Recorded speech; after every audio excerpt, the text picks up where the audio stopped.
The thing about galactic civilization that nobody mentions in the recruitment brochures is how catastrophically boring most species are.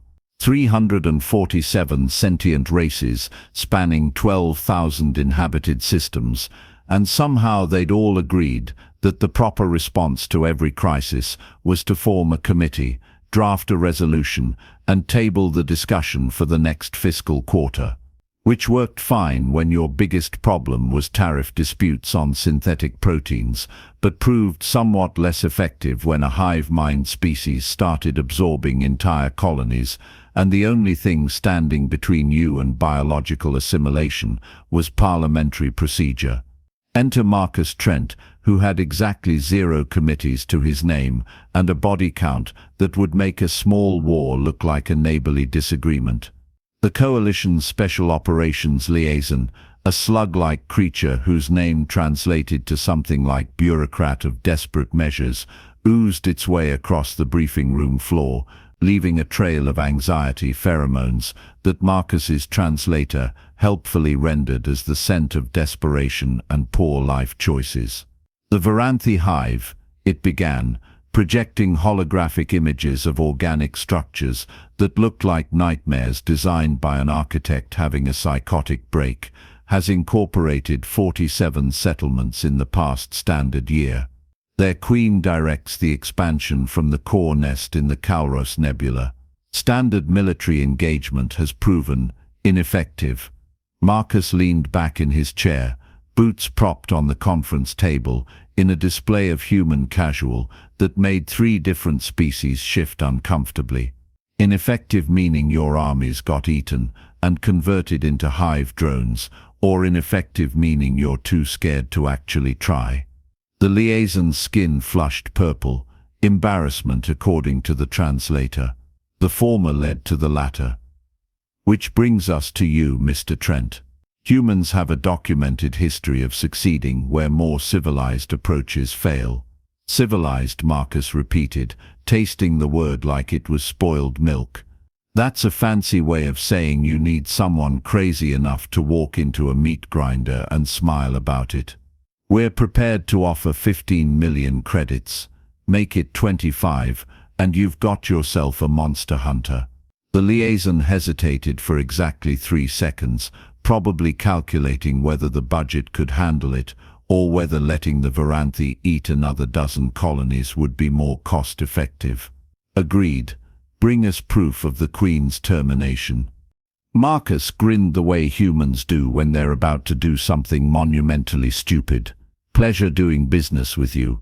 The journey to the Calros Nebula took 6 days through jump gates that bent space in ways that made most species nauseous, and made humans crack jokes about their intestines existing in 2 places at once. Marcus spent the time checking his arsenal with the methodical attention of someone who understood that preparation was the difference between legendary and dead.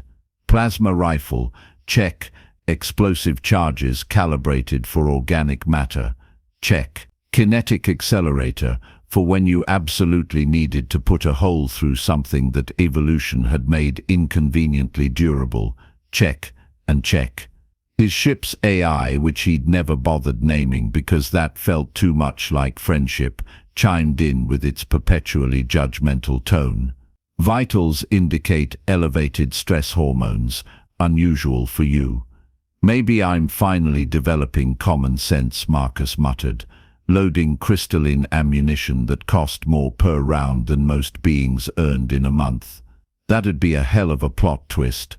The truth lodged somewhere in his chest, like a piece of shrapnel he'd never quite removed.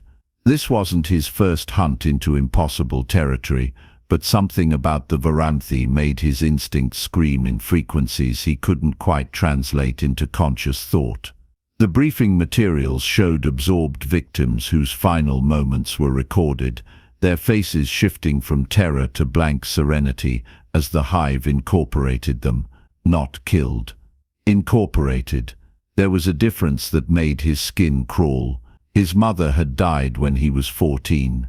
Colony failure on some backwater settlement the authorities claimed was equipment malfunction. He'd been off-world at a training academy, learning to shoot straight and follow orders, two skills he'd mastered and abandoned respectively. They'd sent him a box of her belongings and a death certificate stamped with bureaucratic efficiency. He never got to say goodbye. Marcus shook his head, forcing the memory back into whatever mental compartment he'd stuffed it in years ago. Sentiment was expensive baggage on this kind of job. The Calros Nebula appeared on his view screen like a cosmic bruise. Purple and black clouds of stellar matter shot through with the kind of radiation that made navigation computers have existential crises. Somewhere in that cosmic mess was the Veranthi Hive world, and somewhere in there was a queen who apparently needed killing. Beginning approach, the AI announced. Probability of survival remains statistically unlikely. Thanks for the vote of confidence. You're welcome. The hive structure defied what Marcus understood about architecture. It wasn't built so much as grown, organic walls pulsing with bioluminescence that created shadows in shapes that hurt to look at directly. The air tasted purple, which shouldn't be possible but somehow was, and everything was coated in a membrane that glistened like wet obsidian. His boots made wet sounds against the floor. Definitely going to need therapy after this. If he lived. The first drones appeared like nightmares with too many joints, their movements insectoid but unsettlingly intelligent.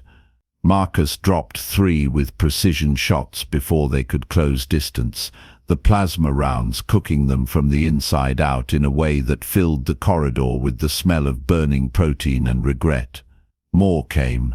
They always did. He fought through them with the mechanical efficiency of someone who'd long ago accepted that violence was just another tool in the kit, no different than a wrench or a scanner. The deeper he pushed into the hive, the more the architecture seemed to respond to his presence, walls contracting and expanding like the breath of some massive organism, which, he supposed, it probably was. The drones stopped coming about 3 levels down, which was somehow worse than when they were attacking. Silence in a place like this meant you'd graduated from nuisance to interesting, and being interesting to a hive mind was roughly equivalent to being interesting to a hungry tiger. The Queen's chamber opened before him like a mouth. Marcus stepped inside with his rifle raised, and his heart doing complicated things against his ribcage. The room was vast, organic curves stretching up into darkness that his headlamp couldn't penetrate. And in the center, something that made his brain try to file a complaint with evolution. The Queen existed in layers. Her physical form was massive, easily 30 feet of chitin and biological architecture that seemed to phase in and out of solid space. But around her, through her, Marcus could see other things. Faces, memories, fragments of consciousness swirling like a storm of stolen lives. "Marcus Trent," she said, and her voice came from everywhere and nowhere. He kept the rifle steady. "That's me. You must be the Queen everyone's terrified of." "Terrified," she repeated, the word echoing with something like amusement. "Your species has such limited vocabulary for complex emotions. We make up for it with creative cursing. Now, I'm here on business, so let's keep this professional.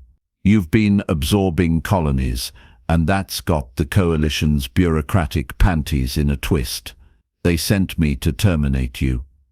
The Queen shifted, her form rippling with movement that existed in more dimensions than Marcus had words for. "They sent you to die. That's been the plan for most of my assignments. I'm a real disappointment to actuarial tables.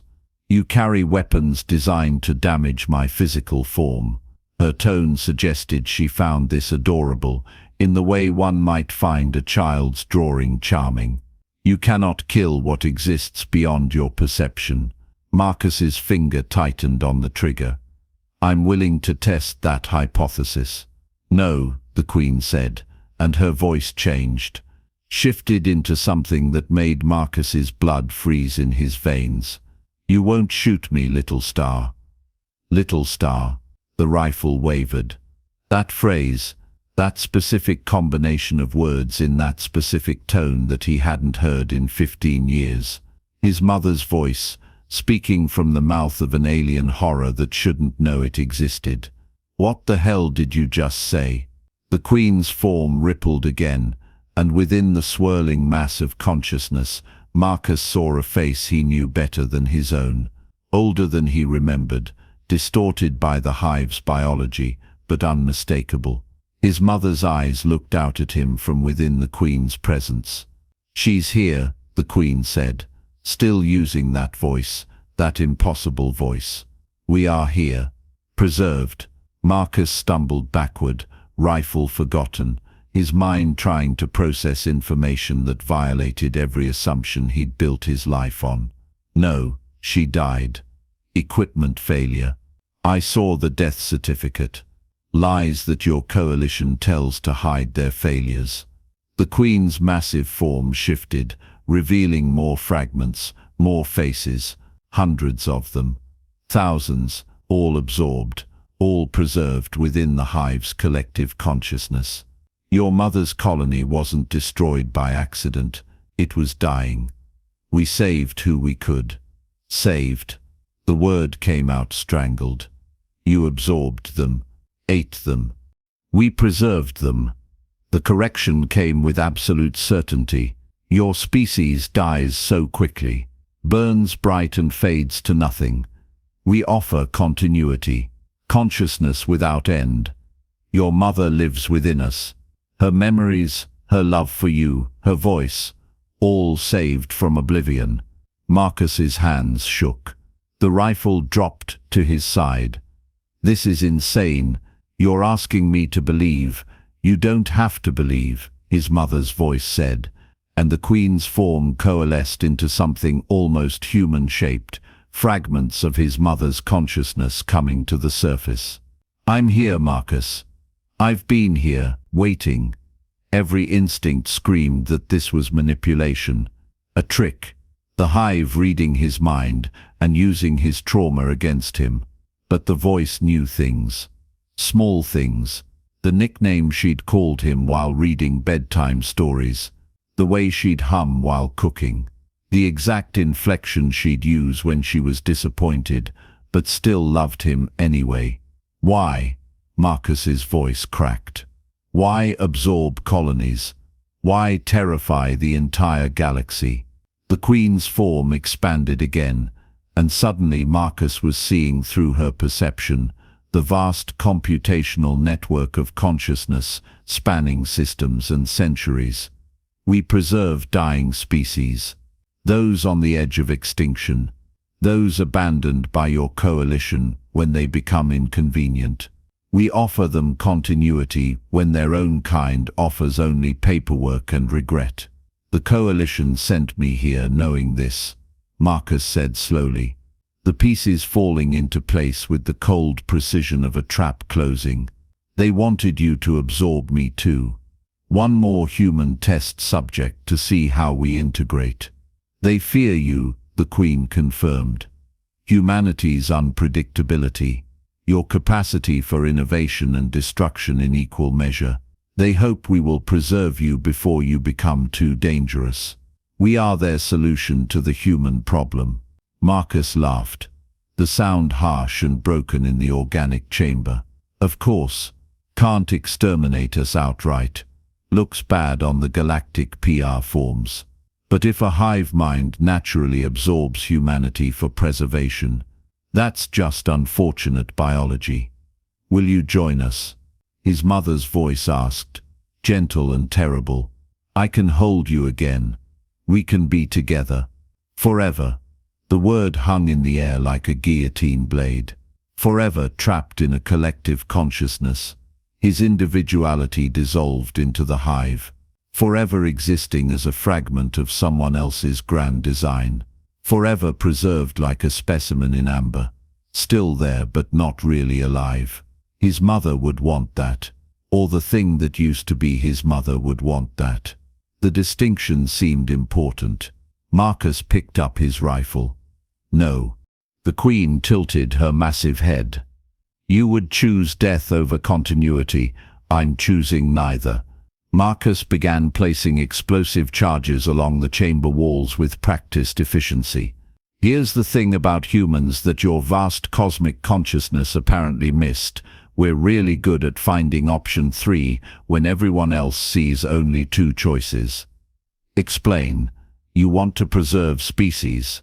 Noble goal, horrifying execution, but I'll give you points for trying. The Coalition wants you dead because you're inconvenient and scary, also understandable. But me, he armed the charges. I want my money, and I want to not have nightmares about having this conversation ever again.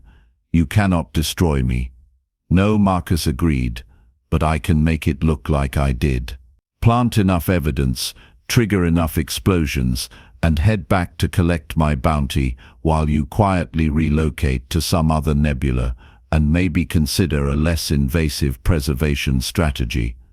The Queen was silent for a long moment. Why would you allow me to survive? Marcus looked at the swirling mass of consciousness, at the fragments of his mother existing in quantum superposition between life and death. Because you're right about one thing. The Coalition lets colonies die when it's economically convenient. Someone should remember them. Just maybe ask permission before absorbing people next time. And if we refuse your terms, then I blow this chamber anyway. You probably survive, and we do this dance again in 5 years when they send someone else. Your choice. The Queen's form rippled with what might have been laughter. Humanity. Insufferable even in the face of eternity. We practice. Your mother wishes to speak with you. Marcus closed his eyes. Tell her I'm sorry I wasn't there, and that I hope wherever she is now, she's not alone. She says she loves you, little star. She always has. The explosives began their countdown. Marcus collected his 25 million credits 3 days later, presenting the Coalition with genetic samples and sensor data that proved, according to their limited understanding, that the Veranthi Queen was dead. The liaison oozed satisfaction and relief in equal measures. Excellent work, Mr. Trent. The galaxy is safer for your efforts. That's me. Making the universe a better place one bounty at a time. Marcus transferred the credits to his secure accounts and stood to leave. Will you take another contract? We have several situations requiring your unique talents. Marcus paused at the door. Somewhere in a distant nebula, the Veranthi Queen was relocating her hive, carrying with her the preserved consciousness of thousands who would otherwise be forgotten, including one colony administrator who used to read bedtime stories to a boy who grew up to be a killer with a conscience. I'll let you know, he said. Right now I need a drink, and 6 months of not thinking about cosmic horror. The liaison made a sound that the translator rendered as bureaucratic understanding. Of course, the payment includes a substantial therapy stipend. How thoughtful. Marcus left the Coalition building and stepped into the crowded station promenade, just another human among thousands, carrying secrets that would destabilize galactic politics if anyone knew. The Queen had his silence. He had his money and his nightmares. And somewhere in the dark spaces between stars, his mother's consciousness existed in a state that philosophy hadn't invented words for yet. The galaxy hired a human to solve their problem, and technically he had. Just not the way anyone expected. Which was, Marcus reflected as he headed toward the nearest bar, the most human thing he could have possibly done. His communicator buzzed with an anonymous message. No text, just a single phrase in his mother's voice. Thank you, little star. Marcus deleted it and ordered something strong enough to kill brain cells. Some conversations you only needed to have once, and some mysteries were better left alone in organic chambers that pulsed with bioluminescent horror. He'd done his job. The Queen would be more careful. The Coalition believed their problem was solved, and Marcus Trent would continue being exactly what the galaxy both needed and feared, a human who refused to accept the options presented and created his own endings. Even if those endings came with trauma, and a mother who existed in quantum states of dead and not dead, saved and destroyed, gone and somehow still saying goodnight across the vast empty darkness of space. The bartender, a silicon-based life form with too many arms, slid him a drink that glowed faintly purple. Marcus stared at it for a long moment, then raised the glass in a toast to absent mothers and impossible choices. "Here's to preservation," he muttered. "May it always come with an opt-out clause." He drank deeply and tried not to think about organic architecture or voices from beyond, or the way the galaxy kept hiring humans to clean up messes precisely because humans were too stubborn to admit when something was impossible. Somewhere in the darkness, a hive mind carried on its work. Somewhere in the bureaucracy, committees congratulated themselves. And somewhere between, Marcus Trent ordered another drink and wondered what other horrible truths the galaxy was hiding behind death certificates and convenient lies. But that was a problem for future Marcus. Present Marcus just wanted to get drunk enough to forget that he'd had a conversation with his dead mother and walked away alive. The galaxy spun on. The hive preserved. The Coalition governed. And one human bounty hunter carried secrets that would never appear in any official report, which was exactly how he preferred it. Professional, efficient, and just the right amount of completely insane. Human after all.